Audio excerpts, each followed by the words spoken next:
viewers எல்லாருக்கும் வணக்கம். இந்த ஆன்மீக பதிவுல நாம அடுத்த பார்க்க இருக்கிற கோவில் காஞ்சிபுரம். காஞ்சிபுரம்னாவே நமக்கு நினைவுக்கு வர்றது காஞ்சி காமாட்சி அம்மன் தான். காஞ்சி காமாட்சி அம்மனை தவிர அந்த ஊர்ல நிறைய கோவில்கள் இருக்குது, நிறைய பேருக்கு தெரியும். ஆனா அதுல முக்கியமா சில கோவில்கள் ரொம்பவும் பிரசித்தியா இருக்குது, அது நிறைய பேருக்கும் தெரியாது. என்னன்னு கேட்டீங்கன்னா நவக்கிரக ஸ்தலம். நவக்கிரக ஸ்தலங்கள்ல பாத்தீங்கன்னா நாம எல்லாருமே நவக்கிரகம் நமக்கு பரிகார ஸ்தலங்களா நம்ம போக இருக்கிற கோவில் வந்து கும்பகோணத்துக்கு போவோம். ஆனா நம்மளுடைய காஞ்சிபுரத்திலே நவக்கிரகத்துக்கு பரிகார ஸ்தலங்கள் இருக்குது அப்படின்னு நிறைய பேருக்கு தெரியாது. சோ காஞ்சிபுரத்துக்கே நாம சென்று நம்மளுடைய நவக்கிரக பரிகார ஸ்தலங்களை தெரிஞ்சுக்கிட்டு அங்க பரிகாரங்கள் செய்தோமானால் நம்மளுடைய துன்பங்களிலிருந்தும் நாம் விடுபடுவோம். சோ அந்த மாதிரியான கோவில்கள் என்ன காஞ்சிபுரத்துல இருக்குன்னு நம்ம பார்ப்போம். சூரியனுக்கு அங்க பரித்தீஸ்வரர் அப்படின்ற ஒரு கோவில் இருக்குது. காஞ்சிபுரத்துல சூரியனுக்குன்னு ஒரு கோவில் இருக்கிறது உண்மையிலே நிறைய பேருக்கு தெரியாது. அந்த பரித்தீஸ்வரர் கோவில நம்ம சூரியனை போய் வழிபட்டா நம்மளுடைய நவக்கிரகத்துல இருக்கிற சூரியனுக்கு ஏற்படக்கூடிய தோஷங்கள்ல இருந்து நாம விடுபடுவோம். சோ இன்னைக்கு நாம வந்து அந்த பரித்தீஸ்வரர் ஆலயத்தை பத்தி பார்ப்போம். இந்த பரித்தீஸ்வரர் ஆலயத்துல சிவலிங்கம், அதாவது அந்த லிங்கத்துக்கு பேர் வந்து பருத்தீஸ்வர். ஏன் பருத்தின்னு வந்ததுன்னா சூரியனை வந்து நம்ம பருத்தின்னு கூப்பிடுவோம், சூரியன் கூப்பிடுவோம், இல்ல ரவின்னு கூப்பிடுவோம். நிறைய பேர்களை கொண்டு அந்த சூரிய பகவானை நம்ம அழைப்போம்.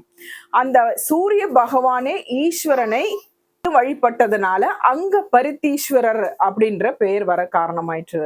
சோ இங்க சிவனுக்கு ஒரு பருத்தீஸ்வரன் சொல்லி அங்க அபிஷேகங்கள் எல்லாமே வழிபடுறாங்க.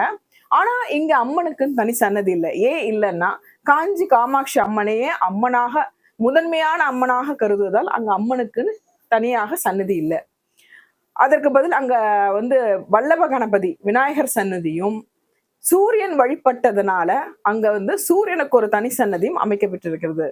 சோ சூரியனுக்கு ஏற்படக்கூடிய எதுனா தோஷங்கள் இருந்தா இந்த காஞ்சிபுரத்துக்கு சென்று சூரிய நாராயணரை நாம் வழிபட்டோமே ஆனால் நாம் சூரியன் இடமிருந்து ஏற்படுகின்ற தோஷங்களிலிருந்து நாம் விடுபடுவோம்.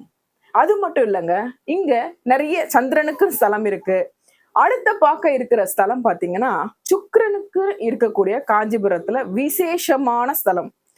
அதாவது காஞ்சிபுரம் பல்லவர்களுடைய ஆட்சிக்கு உட்பட்ட ஒரு இடம். அதாவது பல்லவர் மன்னவர்களுடைய தலைநகரமாக கருதுகின்ற இடம் தான் காஞ்சிபுரம்.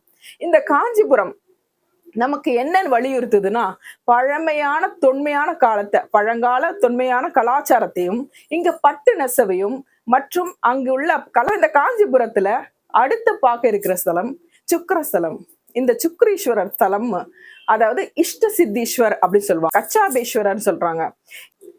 அதாவது தொன்மையான காலத்துல வந்து இந்த பார்க்கடலை அசுரர்களும் தேவர்களும் கடைந்த பொழுது வாசுகி என்ற ஒரு நாகத்தை வைத்து கடையும் பொழுது அந்த அமிர்தம் வராததுனால நம்மளுடைய நாராயணன் கிட்ட வந்து எல்லா தேவர்களும் வந்து கேட்கும் பொழுது நாராயணன் கூர்ம அவதாரம் எடுத்து அந்த கடலுக்கு அடியில வந்து அந்த மலையை கடையிறதுக்கு அவர் ஹெல்ப் பண்றாரு.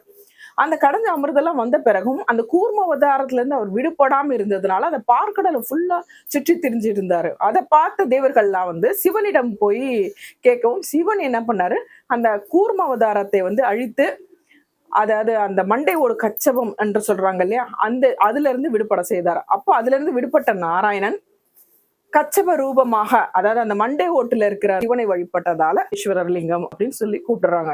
இங்க ஒரு ரொம்ப பிரசித்தியான ஒரு குளம் இருக்கிறது, இஷ்ட சித்தி குளம் சொல்லுவாங்க. ஏன் இதனால இந்த பேர், இந்த கச்சாபேஸ்வரருக்கும் இந்த இஷ்ட சித்தி குளம்க்கும் என்ன ஒரு நட்பு இருக்கு அப்படின்னு கேட்டீங்கன்னா, சில கோவில்களை வந்து நம்ம நினைச்சாவே புண்ணியம், பார்க்கணும்னு நினைச்சாலும் இல்ல பார்த்தாலும் இல்ல புண்ணியம் சேரும். ஓகேங்களா? சோ அதே மாதிரிதான் அந்த குளம். அந்த குளத்துல வந்து எத்தனையோ தேவர்கள் வந்து கொளித்து அவர்களுடைய பாவங்களில் இருந்து விடுபட்டாங்க அப்படின்னு ஒரு வரலாறு சொல்லப்படுகிறது. 4 வேதங்களை உள்ளடக்கிய லிங்கம் இருப்பதனால இங்க மாணவர்கள்லாம் வந்து இந்த இறைவனை தரிசித்தா நன்கு படிப்பு வரும்னு சொல்லப்படுது. அது மட்டும் இல்லாம குழந்தை பாக்கியம் இல்லாதவர்கள் இந்த கோவிலுக்கு வந்தா கண்டிப்பாக குழந்தை பாக்கியம், திருமணம் ஆகவில்லை அப்படின்னு சொல்லிட்டு இங்க வேண்டி வந்தா அவங்களுக்கு நிச்சயமாக திருமணமும் கூடி வரும் அப்படின்னு சொல்லப்படுகிறது. சோ இந்த கோவில் வந்து மிகவும் பழமையான காலத்திலிருந்து பிரசித்தி பெற்றது. அன்பு, இன்பம், பொருள் இதுல இருந்து நமக்கு பேறு அடைய நமக்கு எல்லாம் வல்ல அந்த இறைவன் சிவபெருமானை வழங்கினால் கண்டிப்பாக நமக்கு எல்லா அருளும் கிடைக்கும். இதனுடைய தொடர்ச்சி அடுத்த பாகத்துல பார்க்கலாம்.